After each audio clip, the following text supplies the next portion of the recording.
So guys, so for today's topic natin ay kung paano daw makikisama doon sa mga employer na napakasama or sobrang grabe yung mga ugali na hindi nila matiis and gusto na lang mag-break contract dito sa Hong Kong guys. So, ang masasabi ko guys is hindi dahil sa sinishare ko sa inyo na ganito yung buhay ko dito, na ganyan, sobrang bait ng mga amo. Hindi po ganun lahat ang mangyayari. Hindi po ganun lahat swerte. Hindi po ganun lahat is malas. So, nasa sa atin pa din kung paano natin sila pakikisamahan. Okay? So, meron dyan na kapag pinagalitan, nakasimangot na, o kaya sisagot-sagot ka sa amo mo. Siyempre, yung employer natin, ipiplease natin yan sila. Yung dahil hindi tayo sumasagot is tayo na yung mali. Hindi naman sa ganun guys. Kaya lang, kailangan natin silang irespeto, kailangan natin silang bigyan ng, anong tawag ito, na hindi maapakan yung mga pride nila ba? Yung parang nagigis ba, ibig sabihin, huwag tayong sagot ng sagot ba? Kahit alam natin na minsan tama naman tayo, okay na lang. And minsan mag-explain din naman tayo pero mahinahon lang ba? And then, kaalamin natin kung ano yung mga kahinaan nila. Yun. Halimbawa, para lumambot yung mga puso nila. Halimbawa, ang kahinaan nila is yung pagiging malinis ng bahay. Ayun, nagiging mabait sila pag ganun. So, yung gagawin nyo, lagi kayong maglinis, panatilihin yung laging malinis yung bahay para laging natutuwa siya, hindi siya magbabad trip.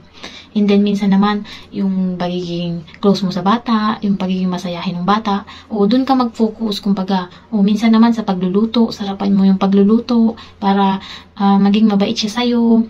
Basta, pakitaan nyo guys ng kabutihan sa lahat ng bagay. Promise, kahit pinapakitaan nila kayo ng masama, balikan mo ng kabutihan. Kasi at the end, aanihin mo yan. Malalaman nila na, ay, ito palang helper ko talagang mabait. Bakit ko ba gagawin ng mga ito na, bakit nagiging masama yata ako sa kanya? Mabait naman talaga pala siya. So, magpakita tayo ng concern, kumbaga, concern sa ating mga employer. Mahal natin yung mga anak nila, yung amo natin, kumbaga, pakitaan natin ng kaunting pagkikare para malaman nila na tayo talaga ganito, na tayo ay mabait, na tayo ay nandito para magtrabaho sa kanila, hindi para maging, hindi, wag natin ipakita yung bad side natin na ugali or yung, kung meron man, yung palasagot nga, yung nagdadabog, yung, ano pang tawag dito, yung hindi maganda yung ginagawa, yung nagsiselfone palagi, yung napapabayaan ng mga trabaho, yung mga ganun, wag nating ipapakita yun sa kanila kasi sigurado na magiging miserable yung life nyo sa loob ng bahay. Hindi kayo magiging masaya. And isa pa yung pag-smile. Isa pa yan. Kahit pinagalitan ka na, medyo konting, oh, sorry. Parang, pero masaya. Parang positive yung aura mo ba na hindi yung pinagalitan ka tapos ganito ka. Parang nakasimangot ka, tapos dabog-dabog ka, ano ba yan? Mga ganun. Kasi walang mangyayari pag ganun ka. So, kung gusto mong matapos yung kontrata mo, kung gusto mong okay yung pagsasama nyo sa loob ng bahay, kailangan mong magpakita ng kabutihan sa kanila. At the same time, gawin mo ng tama yung mga trabaho mo, and magpakita ng care, kabaitan, hanapin mo yung kahinaan nila para lumambot yung kanilang mga pusong bato. And lastly, samahan natin ng dasal. Kung talagang hindi mo kaya silang maging mabait. Hindi naman totally mabait na mabait. Basta yung, para sa akin nga, sabi ko sa inyo, paulit-ulit ako, hindi ako ginugutom. Yung sahod ko okay. Kahit pa paano okay yung pahinga ko, hindi ako sinasaktan. Okay na yun sa akin. Kahit pa sigaw-sigawan mo ko, kahit pa, anong tawag dito, pagalitan mo ko lagi, basta yung pagkain ko, yung sahod ko, and hindi ako sinasaktan, okay na ako dun. Kaya kong makisama kahit anong klaseng ugali yan, kaya kong pakisamahan. Basta yung limit ko lang is hindi ako magutom, yung sahod ko, and yung pahinga ko, huwag akong sasaktan. Yun. So, ayun yung limit ko. Magkaroon din kayo ng limit sa mga sarili nyo, guys. So, hindi naman talagang, kumbaga, sobra na, kumbaga. Magkaroon kayo ng ganun na limitasyon din na sobra na to, hindi ko na to kaya. Parang ganun. Pero hanggat maaari, ibigay nyo yung best nyo. At least, kung sakali man na i-terminate nila kayo, at least, wala kayong pagsisisi kasi ibinigay nyo yung best nyo eh. Nandun lahat eh. Sila yung nagkulang kumbaga, hindi kayo. Kasi lahat naman is naibigay nyo na. Kaya lang, sila na yung may ayaw. So, baka meron pang better na employer na nag-aantay sa inyo para maka-appreciate nung lahat ng mga pagod nyo. So, ayun, magluluto lang muna ako. Advice lang ito dun sa mga nag-PPM sa akin na parang gusto nila mag-terminate, hindi nila kaya yung mga ugali, ganito, ganyan. So, ayun. Ano pa yung mga advice ng ibang mga DH, guys? Or nagtatrabaho sa bahay? Please comment down below, guys. Magluluto na tayo, okay? Ito naman, guys. Yan, gagawa tayo ng soup. Pasensya na sa boses ko, medyo malat ako kasi may soup. Ubot sipon ako ngayon, kaya masama pakiramdam. So, ayan. soup yan guys. Lahat yan itatapon ko pagkatapos. So, lalagyan pa natin ng patatas. Ayun lang yun guys, yung mga sangkap niya. Patatas, tapos may mais. Ayan, lagyan na natin ng tubig. May kamatis din. So, ayan, pakukuluan lang yan ng 2 oras sa mahinang apoy. Kapag kumukulo na, papahinaan mo na yung apoy. After 2 hours, pwede na. And then, meron din tayo ditong giniling. Lahat daw to ipagsama-sama ko na. Gawa ng para 2 araw na kasi yan guys nasa rep. So, kailangan maubos na siya. So, ito, imamarinate lang siya sa ito sesame oil to guys. Ito yung gustong-gusto ko yung amoy. Tapos, ito naman yung soy sauce nila. Dark soy sauce or premium soy sauce na medyo maalat ang texture niya. Tapos, lagyan ko na asukal, asin. Ayun lang naman lagi yung pinang-marinate dito guys. Paulit-ulit lang yan. Pag sinabing i-marinate mo yung karne, ayan lang yung ilalagay. Asukal, asin, toyo. Tapos, yung sesame oil.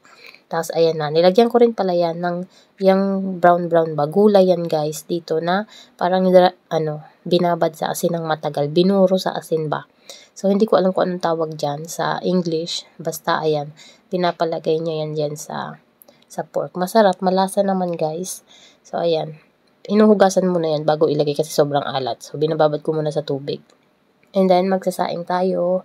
1 takal at kalahati lang. Kasi 3 lang kaming kakain.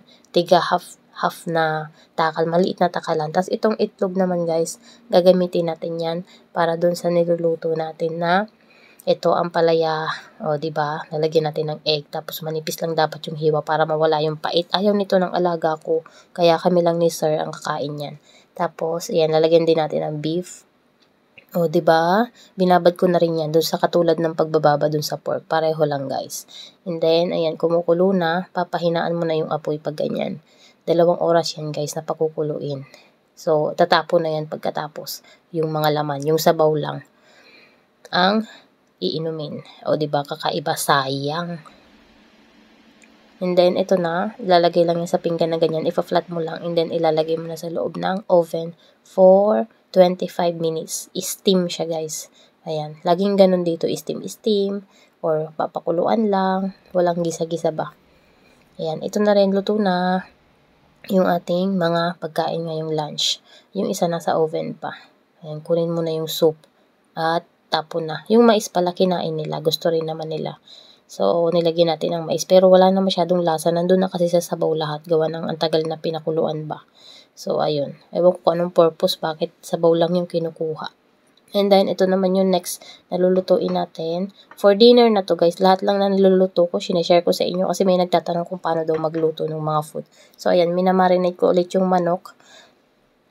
Nang pareho lang ng kanina. Tapos, ito yung Bagyo pechay sa atin.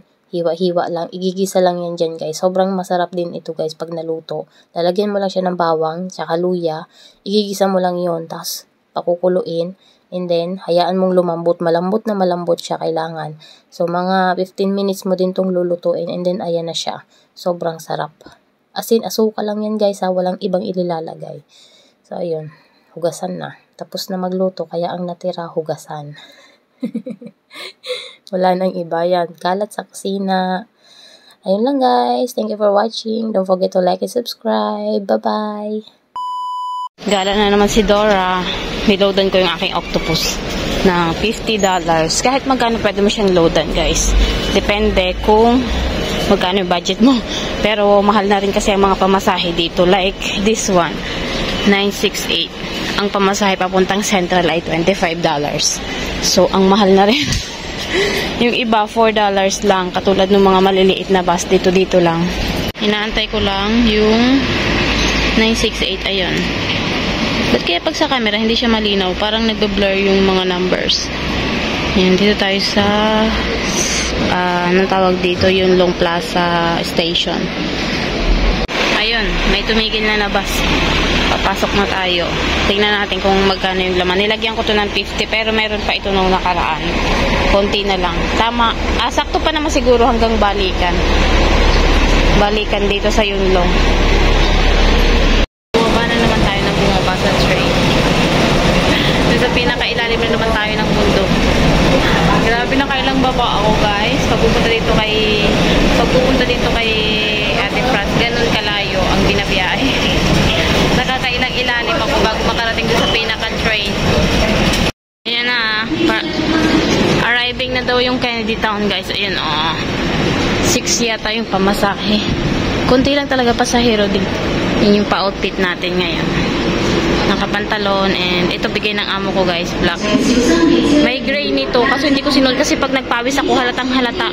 Pag pawis na pawis yung kilikili ko, yung katawan ko, halatang halata kapag gray. Buti pag black, kahit pawis ka, hindi masyadong kita. So, ayun na yung train. Xiongwan. Wow! Sama natin si Ate France. Hello, guys. And si Bane. Hello. Huwag kayong igdi-o picture. O, garo mo kayong mag-picture. Kumain kami ng laing. Kasama natin si Ate France, galing ng fresh from Bicol, Philippines. Ayan, may dalang laing. Magayon mo. Kain, guys. Ano to, yung santol ulit na ginataan tapos laing. Ayan, yummy. Diba, masaya na sa laing pa lang. Sarap din ito, guys. O, tinapa. Alam niyo kung saan galing? Ayun, nasa kapitbahay si Ate France. Doon niya kinuha yung tinawa. Tapos ngayon, bumalik siya doon. Kasi naghahanap tayo ng kamatis o kaya sausawan. Bumalik. Makikijis mo si muna ng kaunti. Tapos mamaya, sisingit na yan, hihingi ng kamatis sa sausawan. May mga nararamdaman na nung namagang pa. Diba? Matagal